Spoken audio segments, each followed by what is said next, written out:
Kwa majina naitwa Jackson Nzinza, mwenyekiti wa chama cha wafamasia PST kwa kanda ya Nyanda za Juu Kusini. Tumetembelea hapa mkoa wa Njombe kwa lengo la kuja kukutana na wanachama. Tumezungumza mambo mengi na wanachama wamezungumza mambo mengi. Baadhi ya mambo ambayo wamezungumza wanachama na wamejaribu kukishauri chama ni kuelekea mkutano mkuu wa mwaka ambao utafanyika Arusha tarehe 4. Wamejaribu kushauri vigezo vya kuingia kusoma pharmacy viongezwe. Badala ya mtu kuingia na vigezo vya D2 basi viongezwe viwe zaidi, labda kama ni CC ngapi, ili kuweza kuboresha hii huduma au taaluma ya pharmacy, kwa sababu inashuka na tunapata watu ambao hawana uwezo. Vitu vingine ambavyo wamependekeza wanachama na wamekishauri chama ni kuhusiana na mtihani wa Secretariat ya ajira, ambao wamesema wao wameomba ni kwamba ni bora mtu amesoma chuo, akimaliza chuo aajiriwe basi kwa vile vigezo ambavyo chuo kilimwamini na huko shuleni walimwamini, basi aajiriwe moja kwa moja badala ya kufanyishwa mtihani. Kwa ni mambo ambao wanachama wameshauri. Kitu ambacho walikuwa wanasema wanachama ni kwamba mtu amesoma miaka 4 na akaenda kufanya internship, kwa maana mafunzo ya kazi kwa mwaka mmoja, halafu uje umtathmini kumpatia ajira ndani ya mtihani ambao unafanyika ndani ya masaa 3. Kwa hiyo unakuwa umemonea. Kingine ambacho walisema ni kwamba kwenye kule kusahiliwa, mtu anaweza akasahau tu kitambulisho cha taifa, amelala guest au amelala kwenye hotel, akija ana vyeti vyote lakini amesahau tu kitambulisho kimoja, unamrudisha nyumbani na amekosa ajira. Kwa hiyo ilikuwa inawaathiri sana. Kwa hiyo walivyokuwa naomba wanachama ni kwamba mtihani uondolewe.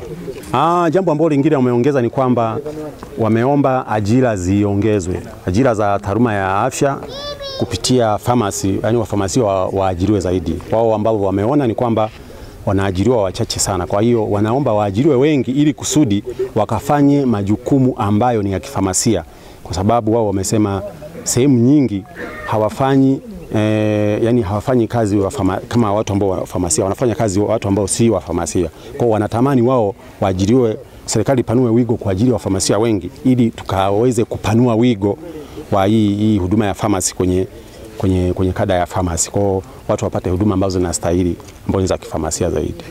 Obvious, mtu kama hujasomea labda sheria na ukaenda kufanya kazi ya sheria, maana yake utaasiri kwa kiasi fulani. Hivyo na kwenye pharmacy kama hujasomea dawa yenyewe na umesomea labda maabara, ukienda kufanya kazi za dawa maana yake unaathiri. Kwa hiyo ilikuwa inaathiri kwa kiasi fulani. Kuhusiana na mikataba ya wafamasia na wamiliki wa maduka ya dawa kwa maana ya pharmacy, ni kweli hili limekuwa na changamoto, lakini changamoto inakuja kwenye uelewa. Na hisi kwenye kipengele hichi wafamasia wenyewe hawana uelewa wa masuala ya mikataba. Unajua ukishasoma pharmacy unasoma tu zile sheria ambazo zinakuguide kwenye professional yako, kwenye taaluma yako. Hausomi zile sheria za kuingia mikataba. Hii wafamasia inawaathiri sana kwa sababu wanakuwa hawajui masuala ya mikataba.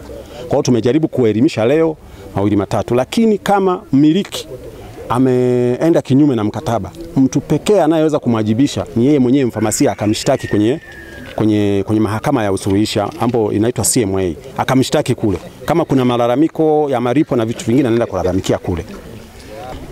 Kwanza ni shukuru serikali, tumshukuru sisi Mheshimiwa Rais, Mheshimiwa Rais Samia Suluhu Hassan ambaye ni Rais wa Jamhuri ya Muungano wa Tanzania.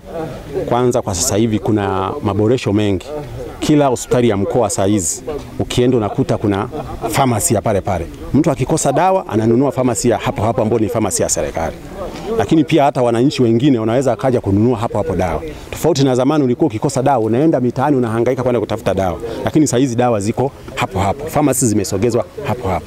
Kwa hiyo kuna mabadiliko makubwa ambayo tumeanza kuona, mpaka wafamasia wanaenda kwenye maodi ambao kitu unaitwa ward round. Yani mnapoenda kumuona mgonjwa ameamkaje, mnamsalimia, unakuwepo mfamasia, daktari, nesi, nani. Kwa hiyo tumeona sasa hivi kuna improvement kubwa sana. Kwa hiyo tunashukuru serikali kupitia Wizara ya Afya. Kwa jina naitwa Sunday Hokororo, ni kaimu mfamasia wa mkoa wa Njombe. Kikawaida ukiangalia fani yetu inashuka sana kutokana na vigezo vinavyotumika kuingia watu katika kozi ya pharmacy. vigezo viko chini sana. Kama mtu unamdahili katika upande wa pharmacy kwa D2 kwa upande wa certificate na diploma, hii inashusha sana kada yetu ya pharmacy. Tulikuwa tunaiomba pia mamlaka husika kama Baraza la Pharmacy pamoja na NACTE waweke vigezo sawa kwa kada zote za afya ambazo zitakuwa zinaendana na sio kuweka huku tofauti na kada nyingine. Hilo ndio lilikuwa ombi letu kwa upande wa serikali. Kwa majina najulikana kwa jina la Hilary Masudi. Mimi ni mwakilishi wa famasia kwa upande wa vyuo vinavyopatikana nyanda za juu kusini.